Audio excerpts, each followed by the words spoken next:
ఈరోజు బ్రేక్ఫాస్ట్లోకి హెల్దీ కొర్ర పొంగల్ చేసుకుందామా? ఎలా చేయాలో చూద్దాం. 1/2 కప్పు పెసరపప్పు తీసుకున్నానండి నేను. ఇదే కప్పుతో 1 కప్పు కొర్రలు నైట్ మొత్తం నానబెట్టి పక్కన పెట్టుకున్నాను. 3 సార్లు బాగా కడిగి మంచినీళ్ళు వేసి నానబెట్టుకున్నాను కొర్రల్ని.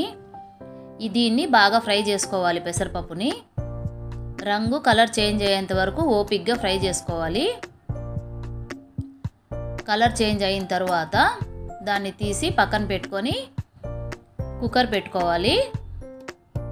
అందులోకి ఫ్రై చేసుకున్న పెసరపప్పు, అలాగే వాటర్ అంతా తీసేసిన కొర్రలు, వాటర్ అంతా వంపేసి కొర్రలు మాత్రం అందులో వేసుకోవాలి.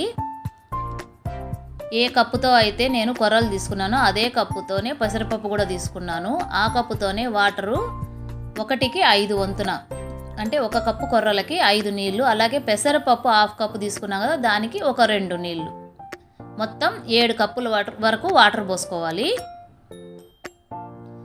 కొంచెం రాళ్ళుప్పు వేసేసి అందులోకి కుక్కర్ మూత పెట్టి 4 లేదా 5 విజిల్ వరకు ఉడికించుకోవాలి. పోపు కోసం జీడిపప్పు, జీలకర్ర, మిరియాలు, పచ్చిమిరపకాయలు, కరివేపాకు తీసి పక్కన పెట్టుకున్నాను. చూశారు కదా, కొర్రలు ఉడికిపోయిందండి నీట్గా. పక్కన పెట్టేసి ఇంకా పోపు పెట్టేసుకుందాము.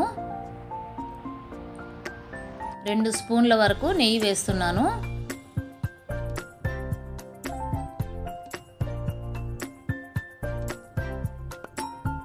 అందులోకి జీలకర్ర, మిరియాలు, జీడిపప్పు వేస్తున్నా. కొంచెం రంగు మారాలి.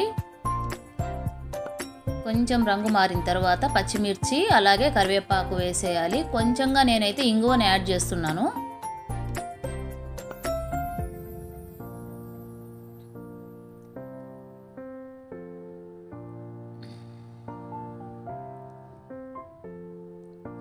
అంతేనండి, అయిపోయింది పోపు.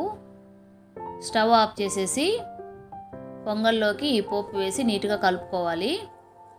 ముఖ్యమైన విషయం ఏంటంటే, ఈ పొంగలు వేడివేడిగా ఉన్నప్పుడే తినాలండి. చల్లగా అయితే అస్సలు తినలేము. వేడివేడిగా ఉన్నప్పుడు నేనైతే దీనికి కాంబినేషన్గా చట్నీ చేశాను. దీనికి సాంబార్ కూడా బాగుంటుంది.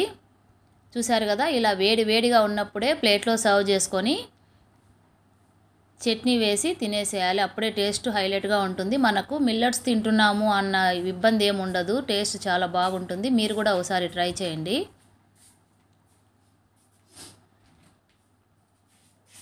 Thank you.